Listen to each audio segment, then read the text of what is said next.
नमस्कार माझ्या सर्व भाऊ आणि बहिणींना ख्रिस्ताच्या नावाने सलाम.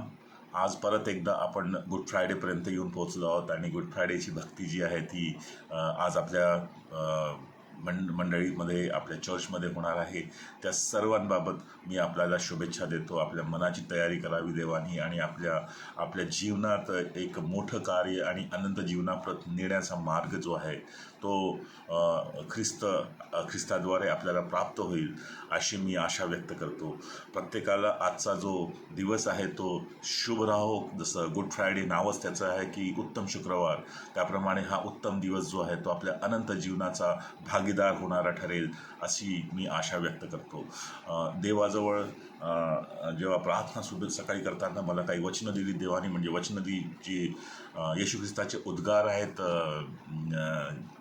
क्रुसावरचे, ते सर्व उद्गार जे आहेत ते एका ओतप्रोत वाणीने भरलेले आहेत, एका शिक्षणाने भरलेले आहेत, ज्या शिक्षणाद्वारे आपण आपले जीवन चालवू शकतो, पुढे नेऊ शकतो, जे ख्रिस्ती जीवनाची वाटचाल करू शकतो. आणि या सर्व बाबी ज्या आहेत त्या पवित्र आत्म्याने आज जे शेअर केल्या आहेत त्या मी आपल्यासोबत शेअर करणार आहे. प्रभूची संगती आणि पवित्र आत्म्याची संगती जी आहे, सहभागिता आहे, ती नेहमी आपल्यासोबत राहो आणि हे वचनं समजायला आपल्याला मदत करो.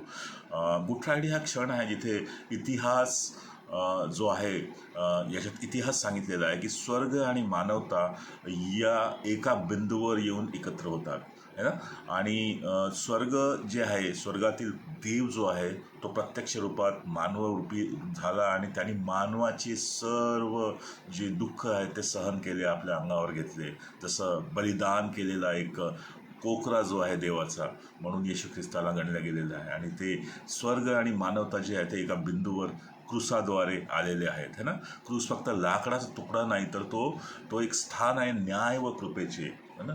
आपण समजतो की क्रूस एक लाकडाचा तुकडा असेल आणि त्याच्यावर येशू ख्रिस्त टांगला गेला असेल, पण असं नाही. तो न्याय आणि कृपेचे एक सिम्बॉल आहे, एक सूचक आहे. आणि पवित्रता आणि प्रेम है ना, परमेश्वराची जी पवित्रता आहे, परमेश्वराचं जे प्रेम आहे, जे मानवी पापामुळे दूर झालेलं होतं ते येशू ख्रिस्ताद्वारे एकत्र आणण्यास या क्रूसावरील बलिदानाद्वारे मदत केली. त्याच्यामुळे क्रूस जो आहे तो आपल्या जीवनात जो आहे तो फक्त लाकडाचा तुकडा नसून ह्या सर्व गोष्टींचं एक सिम्बॉल आहे किंवा एक चिन्ह आहे की न्याय, कृपा, परमेश्वराची पवित्रता, परमेश्वराचं प्रेम आणि मानवी पाप आणि देवाची दया जी आहे ते इथे क्रूसावर आलिंगन देतात. मानवी पाप जे होतं ते इतकं विभत्स होतं की त्यासाठी कुठलीही बाब जी आहे, म्हणजे प्रत्येक क्षण आपण मनात आपल्या पापी स्वभावाद्वारे जे आपण आपलं मन जे आहे घट्ट झालेलं होतं किंवा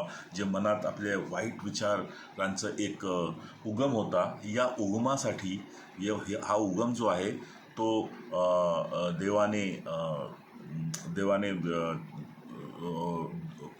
तो या क्रूसाद्वारे जो आहे तो दोन्ही गोष्टी आलिंगन देतात. मानवी पाप आणि देवाची दया. देवाच्या दयेद्वारे आपले पाप जी आहेत ती देवाने दूर केलेली आहेत. येशूची 7 वचने ही केवळ शेवटची वचने नाहीत, तर ती स्वर्गीय घोषणा आहे ना.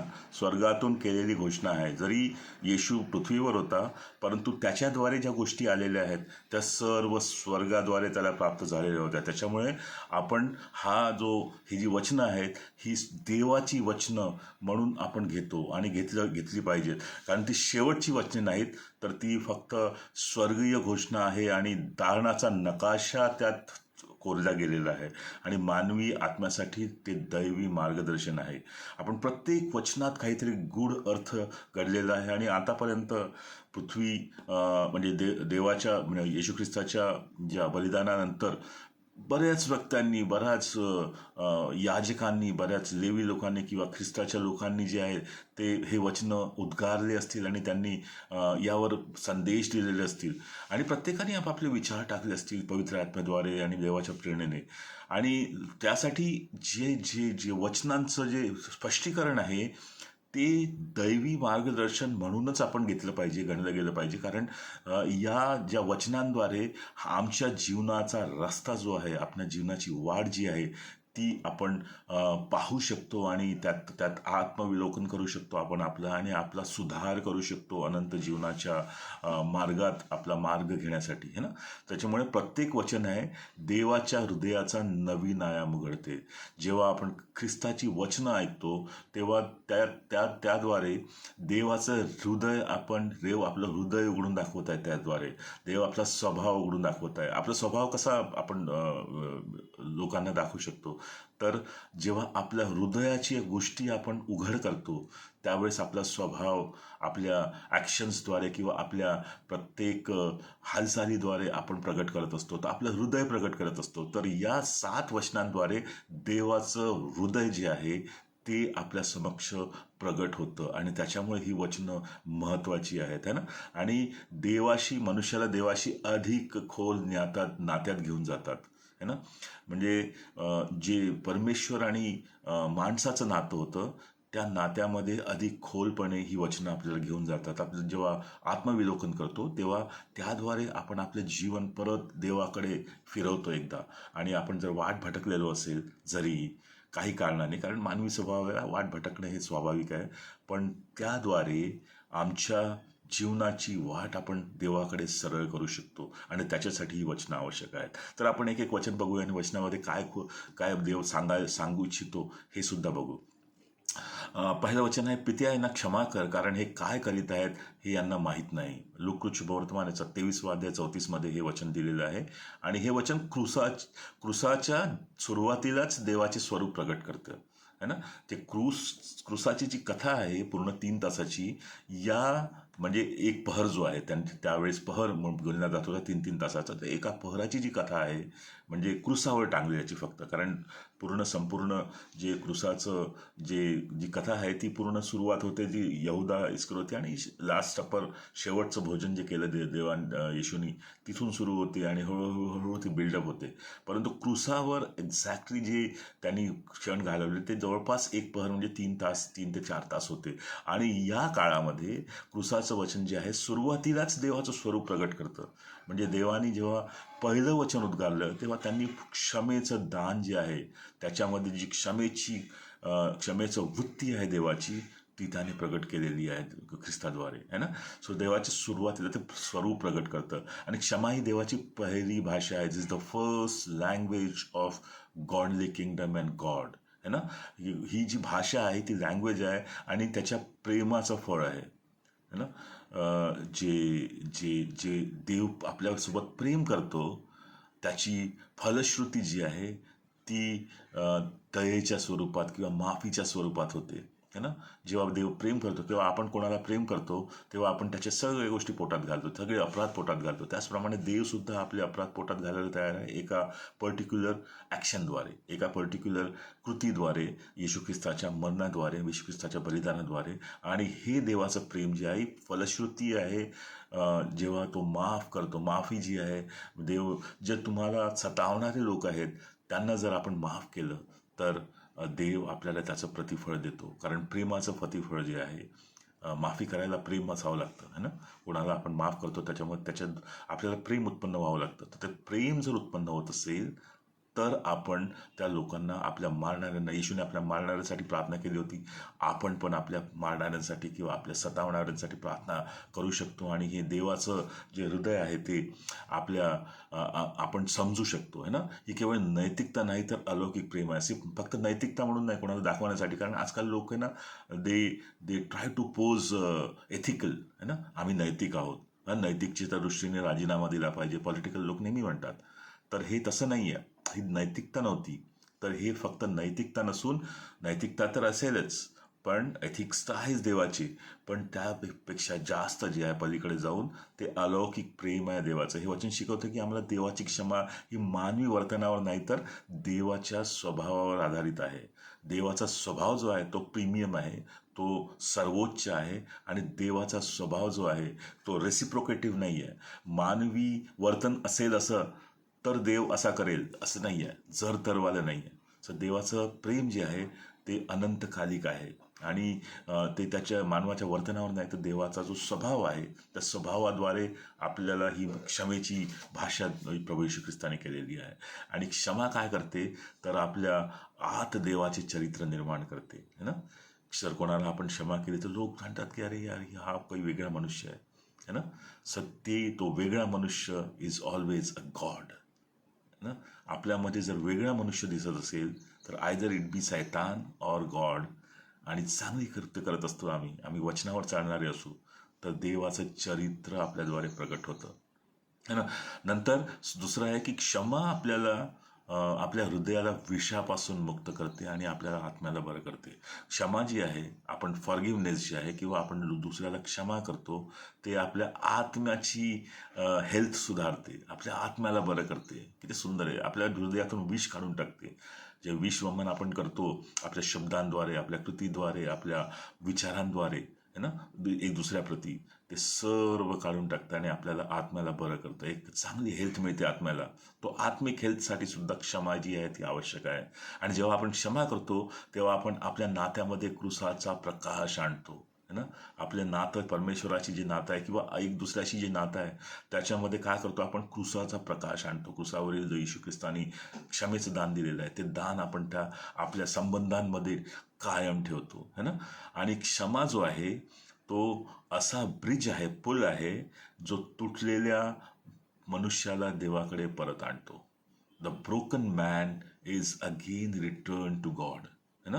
जो तुटलेला माणूस असेल की कुठल्याही कारणाने, परिस्थिती किंवा कुठल्या संबंधामुळे किंवा कुठल्या दुराव्यामुळे किंवा कुठल्या जो जो त्याला काही ठेस पोहोचली असेल तर त्या सर्वांद्वारे जे तो माणूस तुटलेला असेल किंवा गरिबीमुळे किंवा हलाखीमुळे तर या सर्व लोकांना जो आहे तो क्षमेद्वारे तुटलेला पूल देव दुरुस्त करतो है ना. सो क्षमेचं दान जे आहे ते येशू ख्रिस्तानी दाखवलं ते सर्वात मोठं दान आहे आणि देवाच्या प्रेमाची ती फलश्रुती आहे. दुसरी गोष्ट, दुसरं वचन, आज तू मजबरोबर सुखलोकात असशील. लुकरूचे वर्तमानस्कात 23वा अध्याय आणि त्याचं 43वं वचन दाखवतं की तारणाचे दार जे आहे ते शेवटच्या क्षणापर्यंत उघडं असतात है ना. मी तर असं म्हणतो की पहिलं वचन जे आहे त्या वचनाचा प्रभाव जो आहे आणि लोक त्याला सतावत होते, त्याचे स्वतःचे लोक इब्री लोक यहुदी लोक त्याला सतावत होते. तो येशू ख्रिस्त पण यहुदी होता तर त्याला स्वतःचे लोक सतावत असताना तो चोर सगळं पाहत होता. त्याच्या चेहऱ्यावर थुंकत होते लोक, त्याच्यावर फटके मारले होते, त्याच्या शरीरातून सगळ्या चिरकांड्या उडत होत्या रक्ताच्या, त्याला खिळ्याने ठोकलं होतं आणि तरीही तो पहिल्या वचनाद्वारे क्षमा मागतो आहे. ते त्या दोन्ही चोरांनी, त्याच्या आजूबाजूच्या चोरांनी पाहिलं असेल आणि हे वचन दाखवतं की तारणाचं द्वार. आणि त्यांनी लगेच ओळखलं की हा कोणीतरी वेगळा मनुष्य आहे, हा खरोखर म्हणतो की हा देवाचा पुत्र आहे, हा देवाचा पुत्र असावा. आणि त्यांनी ख्रिस्ताला ओळखलं दुसऱ्या चोरांनी आणि त्याचं जे तारण जे देवाने केलं ते तू आज मजबरोबर सुखलोकात असशील है ना. सुखलोकांची कल्पना जी आहे ती एका चांगल्या परिणतीमध्ये आपण म्हणजे तीच घडते है ना. सुखलोक म्हणजे देवासोबत असणं. तर ज्यांचा न्याय होणार आहे, जे शेवटचा न्याय होणार आहे, त्या न्यायाच्या आधी जी स्थान केलेलं आहे, जिथे सगळे आत्मे राहतील, जे देवाकडे गेलेले आत्मे ते राहतील, निवर्तलेले लोक आणि जे विश्वासी आहेत त्या लोकांसाठी जे शेवटच्या क्षणापर्यंत दरवाजे उघडे आहेत. आणि येशू ख्रिस्त यांनी चोरांनी कोणतेही धार्मिक कार्य केलं नव्हतं है ना. त्यांनी कोणतेही बलिदान केलं नव्हतं, कारण जे मोशेच्या नियमाप्रमाणे प्रत्येक पापासाठी बलिदान करणं, कुठलं तरी कोकराचं बलिदान किंवा कुठल्या तरी पक्ष्याचं बलिदान करणं आवश्यक होतं. परंतु चोरांनी त्यावेळेस त्याच्याकडे वेळच नव्हता. येशू ख्रिस्ताकडे पण वेळ नव्हता, त्याच्याकडे पण वेळ नव्हता आणि त्यांनी फक्त येशूला ओळखलं ना. He just recognized the son of God है ना. त्यांनी येशूला त्याचं व्यक्तित्व ओळखलं त्याच्या क्षमेच्या दानामुळे आणि त्याच्या बिहेवियरमुळे है ना. आणि त्यांनीच त्याला स्वीकारलं. आणि वचन घोषित करतं की कृपा ही वेळेपेक्षा मोठी आहे. आपण कितीही कर्मकांड करत असू, आपण चर्चमध्ये किंवा आपल्या मंडळांमध्ये आपण कुठेही कितीही मोठं दान देत असू किंवा सोपस्कार करत असू, बप्तिस्मा आणि कन्फर्मेशन हे सगळं, पण ज्या लोकांकडे वेळ नसते, कुठलेही नियम पाळण्यासाठी काहीही वेळ नसतात, नियम वगैरे जे आहेत ना जे बप्तिस्मा आणि कन्फर्मेशन किंवा आणखी काही विधी जे असतात ते या जगातील एका संस्थेच्या नियमासाठी असतात आणि ते वाईट नाही असं मी नाही म्हणत. कारण एक सिस्टीम पाहिजे, एक प्रत्येक ऑर्गनायझेशनला एक सिस्टीम पाहिजे. So church of north India असेल, मेथोडिस्ट असेल किंवा आणखी कोणती मंडळ असेल, बॅप्टिस्ट असतील, प्रत्येकांची एक कोड ऑफ कंडक्ट आहे आणि ते वाजवी आहे, ते काही चुकीचं नाही आहे. तर त्या सर्व नियमांसाठी, नियम पालन करण्यासाठी चोराकडे वेळ नव्हता. तो कुठल्या डिनॉमिनेशनचा होता आपल्याला माहिती नाही, किंवा होता पण तो यहुदी आम्हाला माहिती नाही. परंतु तो यहुदी तो चोर होता आणि तो हे त्याच्या पवित्र शास्त्रात लिहिलेला आहे. तर याद्वारे त्याच्याकडे वेळ नसताना आणि त्याने हे पण ओळखलं की ख्रिस्ताकडे पण वेळ नाही आहे, त्याच्यामुळे हीच वेळ त्याच्या जीवनासाठी आवश्यक होती. आणि म्हणून हे वचन घोषित करते की कृपा जी आहे, देवाची कृपा, ही कुठल्याही वेळेपेक्षा मोठी आहे, कुठल्याही आडंबरपेक्षा मोठी आहे, कुठल्याही रिच्युअलपेक्षा मोठी आहे ना. आणि कोणताही मनुष्य, even though he was a thief, तो चोर होता, तरी तो देवाच्या कृपेपासून दूर नव्हता आहे ना. आणि पश्चातापाचा एक क्षण जो आहे तो जीवनाची दिशा बदलू शकतो. प्रियांनो, या गोष्टीकडे आपण बिलकुल निश्चितपणे लक्ष दिलं पाहिजे की पश्चातापाचा एक क्षण जो आहे तो जीवनाची दिशा बदलू शकतो. देव आपल्या भूतकाळाकडे पाहत नाही, तर आपल्या हृदयाकडे पाहतो. नेहमी लक्षात ठेवा, देव आपल्या हृदयाकडे पाहतो. देव आपल्या आपल्या आपल्या भूतकाळाकडे पाहत नाही. आपण पश्चातापाचं हृदय कसं आहे आपलं, है ना, the spirit of repentance, the heart of repentance, तो आपल्या रिपेंटन्सच्या त्या वृत्तीकडे पाहतो ना, पश्चातापाच्या वृत्तीकडे पाहतो, भूतकाळाकडे पाहत नाही. तुम्ही काय केलं असेल पण तुम्ही क्षमा मागितली and you are forgiven, तुम्हाला क्षमा मिळते. हे वचन इतरांना आशा देण्यासाठी प्रेरित करतं. जर लोकांमध्ये आशा निर्माण करायची असेल तर हे वचन फारच उपयुक्त आहे. हा जो एपिसोड आहे चोराचा, हा फार उपयुक्त आहे. आणि देवाने जे, येशू ख्रिस्ताने जे म्हटलं आहे की तू आज माझ्याबरोबर सुखसुखात असशील, हे देवाचं ते कन्फर्म कॅरेक्टर, देवाने जे म्हटलं की मी असा राहीन आणि जर जो मला स्वीकार करेल मी त्याला स्वीकारेन, देवाने ते स्वीकारलं है ना. आणि देव शेवटच्या श्वासापर्यंत मनुष्याला बोलावतो है ना, till the last breath of your life देव तुम्हाला बोलावतो, मला बोलावतो. आणि हे आपण लक्ष दिलं पाहिजे या वचनाद्वारे. तिसरं आहे स्त्री. हे स्त्री, हा तुझा मुलगा आणि ही तुझी माता. त्यांनी जवळच योहान उभा होता. योहान एकदम यंग होता, 22-23 वर्षाचा असेल किंवा मे बी त्याच्यापेक्षा पण छोटा. आणि तो नेहमी येशू ख्रिस्तासोबत राहायचा. योहान कुछ वर्तमान 19 अध्याय 26 आणि 27 मध्ये लिहिलेलं आहे. त्यांनी त्याची आई पण उभी होती, मरियम उभी होती तिथे, आणि आणि आणि मरिया उभी होती आणि हा योहान उभा होता. आणि त्यांनी तो नेहमी येशू ख्रिस्तासोबत राहायचा, कारण तो एकदम यंग होता. तर देवानी हे पाहिलं की त्यांनी नातं, कारण मरिया जी होती ती येशू ख्रिस्ताकडे केविलवाण्या दृष्टीने पाहत असेल. ती म्हणत की माझ्या मुलाला काय होऊन राहिलंय है ना. तिला जरी आत्मिकता समजत होती, परंतु हृदय तिचं जे होतं ते मानवी होतं. आणि मानवी हृदयात ही संवेदना असणं फार जरुरी आहे. आणि कुठल्याही मातेला त्याचा पुत्राचा असा घात करणं, असं मरणं, हे कुठल्याही मातेला सहन झालं नसतं. आणि म्हणून ती खिन्न होती, निराश असेल. आणि क्रुसावरून येशूने हे सगळं पाहिलं असेल. आणि त्यांनी नात्याची पवित्रता आणि समुदायाची जबाबदारी, एक नातं आणि त्याच्यासोबत असणारा समुदाय, याचं सांगड कशी घालायची, ही जबाबदारी. कारण आमच्या मंडळांमध्ये कितीतरी वृद्ध लोक आहेत, निराधार लोक आहेत, ज्यांना सहारा नाही, ज्यांना मुलंबाळ नाहीत त्यांची काळजी घेण्यासाठी. असे पुष्कळ असहारा लोक आहेत, बेसहारा लोक आहेत. आणि या लोकांची जबाबदारी जर मंडळांनी घेतली नाही, मंडळातील व्यक्तींनी घेतली नाही, तर आपल्या ख्रिस्ती जीवनाचा काय अर्थ नाही है ना. म्हणून त्यांनी, येशू ख्रिस्तानी हे नातं दाखवून दिलं की नात्याची पवित्रता. जर तुम्ही एक मंडळी म्हणून वागता, एक फॅमिली म्हणून वागता. आजकाल आपण फॅमिलीमध्ये पाहतो की आईबापांकडे लक्ष देत नाही आईबापांचं लक्ष मुलांकडे नसतं आणि मुलं वेगळ्या भटकलेल्या मार्गात असतात. तर हे सगळ्या गोष्टी एका परिवारात चालू असतात आणि मंडळी ही एक परिवार आहे. तर या परिवारात जे कोणी निराधार किंवा रंगले गांजलेले आहेत, या सर्वांकडे त्यांची जबाबदारी जी आहे ती त्या मंडळीची, व्यक्तींची, प्रत्येक व्यक्तीची व्यक्तिगत आहे. आणि त्याच्यामुळे येशू या जबाबदारीची जाणीव इथे करून देतो. हे वचन दाखवतो की देवाचं राज्य किंवा वैयक्तिक नाही, तर ते नात्यांचे जाळ आहे, है ना. एक नात्यांचं म्हणजे आपण जेव्हा एका मंडळीमध्ये राहतो तेव्हा नाते, आपल्या घर परिवारासारखे नाते ठेवतो, तर त्यांच्याद्वारे आपली जी जबाबदारी आहे ती आपण जबाबदारी पूर्ण केली पाहिजे. नात्यांचं जाळ असेल तर येशू मरियेला योहानाकडे सोपून दाखवले की देवाने देवाचे कुटुंब जे आहे ते रक्ताने नव्हे तर प्रेम आणि जबाबदारीने बनतं. जर मंडळांमध्ये प्रेम असेल तर आपण रक्ताची नाते नाही ठेवत, आपण नसू रक्ताच्या नात्यांनी, तरीही आपली एक जबाबदारी आणि प्रेम या खातर आपल्याला त्यांच्याकडे लक्ष देणं हे स्वाभाविक असतं. आणि देवाने हे दाखवून दिलं, येशू ख्रिस्ताने दाखवून दिलं. देव आपल्या एकमेकाची काळजी घेण्याची जबाबदारी देतो या वचनाद्वारे. आणि आम्ही मंडळांमध्ये किंवा लोकांमध्ये किंवा आपल्या समाजांमध्ये आपण एकमेकाची काळजी घेणं हे जरुरी आहे. नंतर मंडळांची सभा जी आहे किंवा सभा किंवा एक सामाजिक गट नाही, सोशल क्लब नाही आहे. मंडळी जी आहे किंवा चर्च जी आहे ते this is not a social club. आणि let me be very frank on दिस.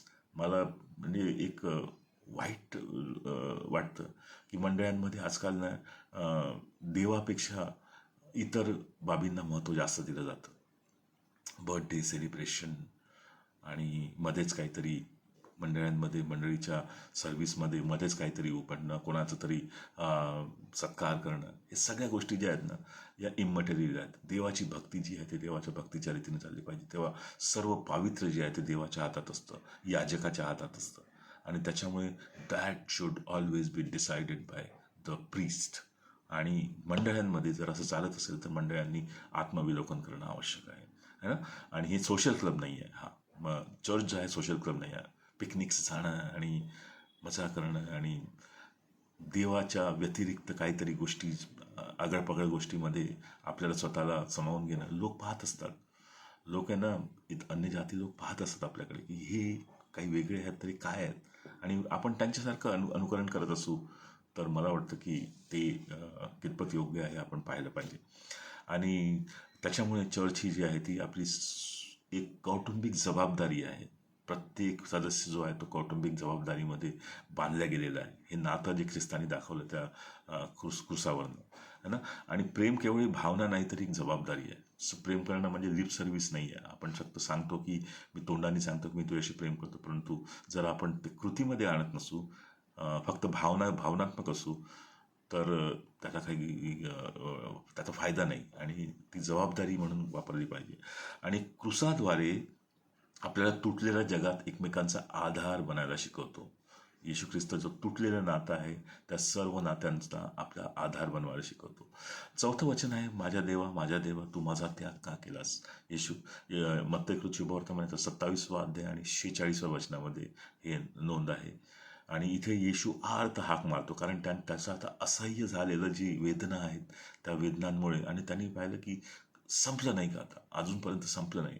आणि त्यांनी म्हटलं की तू माझा त्याग का केलास. ही एक मानवी हृदयाची, एका पीडित मानवी हृदयाची आर्त हाक आहे. हे वचन जे आहे ते जगाला दाखवण्यासाठी आहे, शैतानाला दाखवण्यासाठी आहे की तो पूर्णतः देवाने त्याला त्यागलेलं होतं आणि तो मनुष्याच्या फॉर्ममध्ये होता, टोटल मनुष्याच्या फॉर्ममध्ये होता.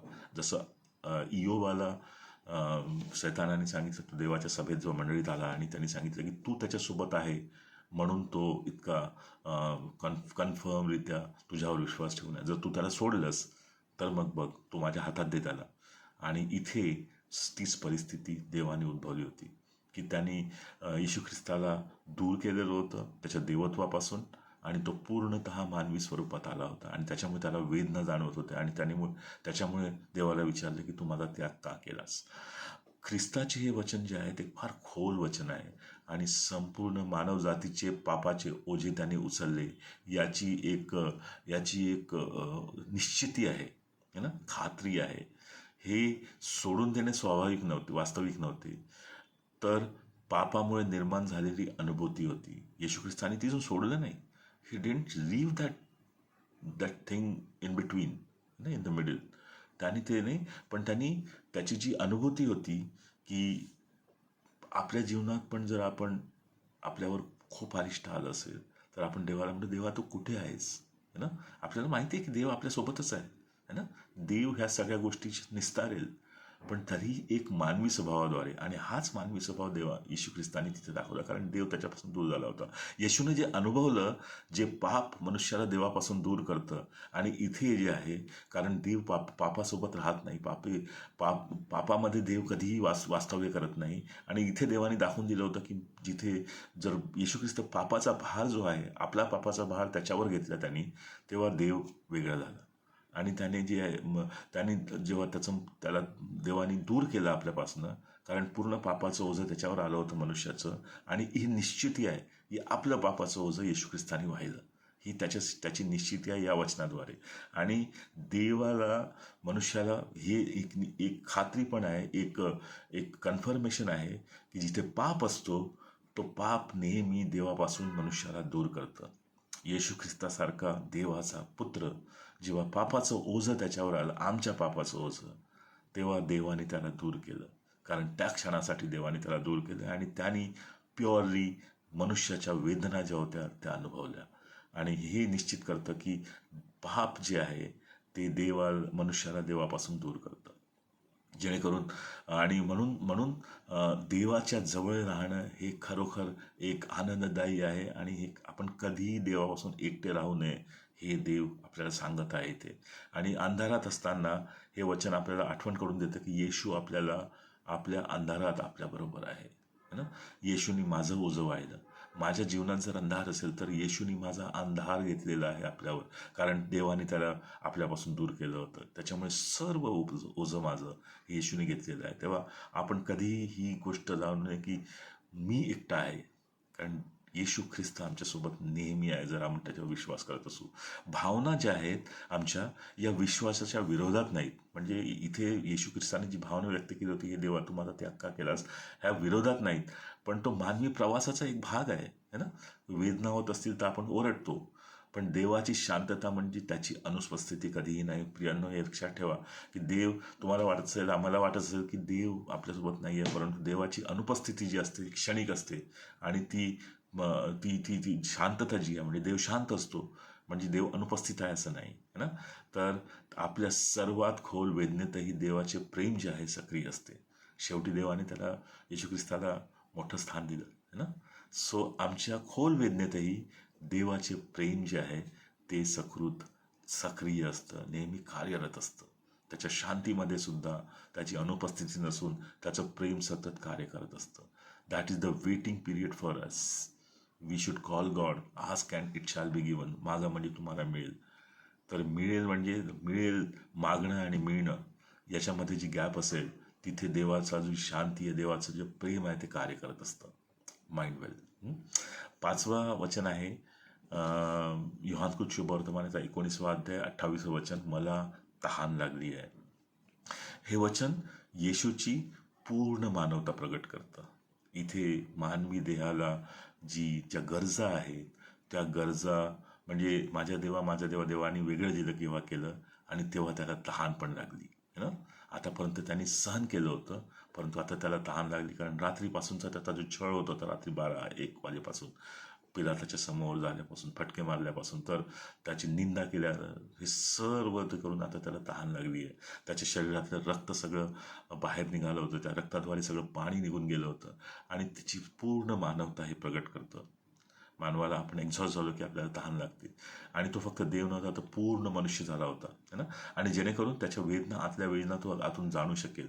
आणि हे वचन भविष्यवाणीची पूर्तता देखील करतं की देव आपली वचने सूक्ष्म तपशिलाद्वारे सुद्धा पूर्ण करतो. यशया भविष्यवक्ताच्या संदेशाच्या पुस्तकामध्ये हे लिहिलेलं आहे की त्याला तो मानवी स्वभावात सुद्धा होता, मानवी देहामध्ये होता. आणि देव आपली वेदना दूर करू पाहत नाही, तर ती जगला आहे. म्हणजे त्यांनी फक्त तोंडाने किंवा एक दैवी सामर्थ्याने स्वतः ते दुःख नाही सोसलं, परंतु मानवी शरीरामध्ये तो जीवन जगला, आणि त्यांनी त्या जीवन जगण्याद्वारे दुःख सहन केलं. आणि हे वचन आपल्याला इतर वेदनांबद्दल सुद्धा संवेदनशील बनवतं. इतरांच्या वेदनांबद्दल, म्हणजे इतरांच्या वेदना ज्या आहेत त्या आपण पण संवेदनशील राहायला पाहिजे. की त्या व्यक्तीला काय होत असेल, आणि त्यासाठी जितकी मदत, जे प्रेम आपण दाखवायला पाहिजे, ख्रिस्ती प्रेम, ते दाखवायलाच पाहिजे. आत्मिक तहान म्हणजे ख्रिस्तामध्येच, आत्मिक तहान आमची ही ख्रिस्तामध्येच भागते. म्हणजे आमची आत्मिक तहान काय, जर शरीराला तहान लागली होती तशी आमची आत्मिक तहान काय असायला पाहिजे, की आपली प्रेम, देवाचं प्रेम जे आहे ते नेहमी आपण सीक केलं पाहिजे, आपण त्याची मागणी केली पाहिजे देवाच्या प्रेमाची. आणि देव आपल्या शारीरिक आणि आत्मिक गरजा या समजतो, है ना. देव आपल्या आत्मिक गरजा व शारीरिक गरजा समजतो, आणि म्हणूनच आपण त्याला म्हणतो की यहोवा यिरे, म्हणजे देव माझा पूर्ण करता आहे, है ना, पुरविणारा आहे. आणि 6वं वचन पूर्ण झाले. आता येशू ख्रिस्ताला माहीत झालं की आपण ही सर्व पापाचं ओझं जे आहे, आता आपलं मरण जे आहे ते पूर्ण मानवी स्वरूपात होणार आहे. आणि त्याच्यामुळे त्यांनी योहानकृत शुभवर्तमान 19 अध्याय 30 वचनमध्ये म्हटलं आहे की पूर्ण झाले. हे 6वा उद्गार आहे. आणि हे पराभवाचे नव्हे, पूर्ण झाले म्हणजे त्यांनी he has completed the race, है ना. जसं पौल आपल्या वचनांमध्ये म्हणतो, पत्रांमध्ये म्हणतो की I have completed my race. तर येशू ख्रिस्तानी आपली धाव पूर्ण केलेली होती. आणि पराभवाचं नव्हे तर विजयाचं घोषवाक्य होतं. आणि तारणाची योजना, भविष्यवाण्या, बलिदानाचा उद्देश, हे सर्व याद्वारे पूर्ण झाले होते. देवाचा जो बलिदानाचा उद्देश होता येशू ख्रिस्ताच्या, तो पूर्ण झाला होता. सर्व भविष्यवाण्या पूर्ण झाल्या होत्या त्याच्यामध्ये, जुन्या नियमातल्या. आणि सगळ्या तारणाच्या योजना ज्या आहेत ती पूर्णपणे झाली होती. It was a well architectured and fulfilled task done by Jesus Christ, है ना. क्रुसावर पापाचे कर्ज फेडले गेले होते. जी देवाची योजना होती ती पूर्ण झाली होती. आणि सैतानाची शक्ती मोडली होती. जसं उत्पत्तीमध्ये देवानी सापाला शाप दिला होता, म्हणजे सैतानाला शाप दिला होता की he will crush your head. इथे सैतानाचं डोकं जे आहे ते देवाच्या पुत्रांनी, है ना, मोडलं होतं, क्रश केलं होतं. आणि तारणाचा मार्ग उघडला होता मनुष्याचा, आमच्यासाठी जो खूप आवश्यक आहे. आणि देव कधीही आपले कार्य, आपले वचनं अधुरे ठेवत नाहीत. जे काही त्यांनी प्रॉमिस केले ते पूर्ण करतो. त्याची वचने आपल्या जीवनात नेहमी पूर्णतेकडे घेऊन जातात आम्हाला, है ना. त्याची वचनामध्ये असेल आपण, तर आपण त्याच्या पूर्णतेकडे निघून जाऊ. हे वचन आपल्याला खात्री देते की आपले पाप, दोष आणि बंधने ही आता संपली आहेत. It is finish, it is done, है ना. We are in resting period of lord. आणि आपल्याला अपूर्णतेच्या भीतीने नव्हे तर देवाच्या पूर्ण कार्याच्या विश्वासाने जगायला शिकवते, है ना. देवावरील जे पूर्ण झालेलं कार्य आहे त्या विश्वासात जगायला शिकवते आम्हाला. कुठल्याही अपूर्णतेच्या भीतीने नाही की देवाने मला असं का केलं, तसं का केलं, माझ्यासोबत असं का घडतंय. या सर्व गोष्टी निष्फळ ठरतात त्याच्यासमोर, है ना. So it is done for us. पापाची जी सत्ता होती आमच्यावर, मालकी होती, किंवा शैतानाचं जे आमच्यावर जे बंधन होतं ते सर्व आता निघून गेलेलं आहे. आणि everything is done now as it was during the creation of God. की देवाने पाहिलं प्रत्येक दिवशी आणि त्यांनी म्हटलं की सुंदर आहे. तर हे पूर्ण झाले म्हणजे जे आपलं जीवन आहे पुन्हा तसंच पूर्ववृत्त झालेलं आहे. जसं आदाम मला निर्माण केलं होतं आणि आदामाचं जीवन होतं तसं पुन्हा झालेलं आहे, परमेश्वराची संबंध प्रस्थापित करणारं. आणि शेवटचं वचन आहे, हे पित्या मी माझा आत्मा तुझ्या हातात सोपवितो. हे लूका शुभवर्तमान याचं 23 अध्याय 46 वचन आहे. त्यांनी देवाने म्हटलं की हे वचन पूर्ण समर्पणाचं प्रतीक आहे, है ना. येशूने आपल्या जीवनाचा शेवटचा क्षण देखील पित्याच्या इच्छेला सोपवला आहे. त्यांनी पूर्ण वेळेस पित्याची आज्ञा मानली, त्याची आज्ञा कुठेही मोडली नाही. प्रत्येक गोष्ट त्यांनी पित्याच्या आज्ञेनुसार केली, पित्याने जी शिकवण दिली होती त्यानुसार केली. आणि आतासुद्धा तो आपला आत्मा पित्याच्या हाती सोपवत आहे. हे शिकवतं की विश्वासाचं सर्वोच्च रूप जे आहे ते समर्पण, म्हणजे समर्पणामध्ये आहे. कंट्रोल, आमचं लाईफ कंट्रोल नको, आमचं लाईफ सबमिटेड पाहिजे, है ना. म्हणजे देवाला सबमिट केलेलं पाहिजे, कोणाच्या कंट्रोलमध्ये नसावं. आमच्या स्वतःच्या मनाच्या कंट्रोलमध्ये नसावं, शरीराच्या कंट्रोलमध्ये नसावं. पुष्कळ सारे नास्तिक लोक स्वतःचा कंट्रोल स्वतः घेतात, किंवा इवन देवाचे लोकसुद्धा स्वतःच्या जीवनाचा कंट्रोल स्वतः घेतात. पण we should not deal with the things which God wants us to deal with, है ना. God wants himself to deal with, ना. जे देवाच्या दृष्टीने देवाचं जे समर्पण आवश्यक आहे ते समर्पण आपण ठेवलं पाहिजे. नियंत्रण देवाकडे असावं, जे आपल्याकडे असू नये, है ना. नंतर पित्याच्या हातात, आपल्या जीवनाचं अंतिम ध्येय जे आहे ते पित्याच्या हातात परत जाणे, है है ना. परत आपण कुठे जाणार आहोत? आपण देवाकडे जाणार आहोत. देवाकडे खरंच जाणार असू तर आपल्याला ही गोष्ट निश्चित केली पाहिजे की आम्ही येशू ख्रिस्ताच्या त्या शिकवणीद्वारे 7व्या वचनाद्वारे की मी आपला आत्मा तुझ्या हातात सोपून देतो. Can we see like that? आपल्या शेवटच्या क्षणी आपण म्हणू शकू का की मी आज हा आत्मा की देवाच्या दूर पळू आपण की नाही नाही मी हे पाप केलं ते पाप केलं? Don't feel bad.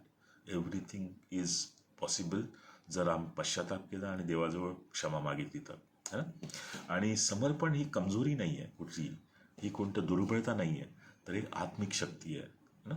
समर्पण देवाने दाखवलं की मी काम पूर्ण केलं येशू ख्रिस्तानी, तसंच आपण आपल्याला जे कार्य दिलेलं आहे की देवाच्या राज्याचा प्रचार आपण सुसमाचार लोकांना ऐकवला पाहिजे आणि जे गरीब रंगदर्जे आणले त्यांची मदत केली पाहिजे. हे देवाची इच्छा आहे आणि ख्रिस्ताचं नाव सांगितलं पाहिजे त्यांना.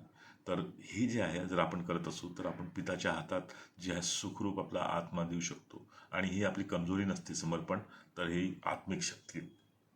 आपले जीवन देवाच्या हातात नेहमी सुरक्षित आहे प्रियांनो, है ना. सो आज या 7 वचनांद्वारे प्रिया, क्रूस हे देवाचं हृदय मानवासाठी उघडं करतं, है ना. देवाचं हृदय. गुड फ्रायडे आपल्याला शिकवतं की क्षमा ही शक्य आहे, कृपा ही उपलब्ध आहे, नाती ही पवित्र आहेत, दुःखातही देव उपस्थित आहे आणि आत्म्याची तहान जी आहे ती फक्त ख्रिस्तामध्ये भागते. आपल्या आत्म्याची तहान आणि देवाची वचने जी आहेत ती पूर्ण नेहमी होतात. तो पूर्ण करणारा देव आहे. आणि जीवनाचा सर्वोच्च मार्ग म्हणजे स्वतःचं समर्पण करणं, आत्मिक आणि शारीरिक समर्पण. आणि क्रूस आपल्याला फक्त वाचवत नाही तर तो आपल्याला बदलतो. क्रूस आपल्याला फक्त क्षमा देत नाही तर तो नवे जीवन देतो, है ना. आणि क्रूस आपल्याला फक्त देवाकडे आणत नाही तर तो आपल्याला देवाच्या हृदयात आणतो, हृदयाच्या आतमध्ये आणतो. आपल्या सर्वांना गुड फ्रायडे निमित्त शुभाशीर्वाद आणि देव आपल्या विपुल कृपेने आपल्याला उजळो, नेहमी शाईन करो आणि आपल्याला भरपूर आशीर्वाद देव. हालेलुया. शलोम आणि ख्रिस्ताची शांती नेहमी तुम्हासोबत असो. आमेन. Praise the Lord.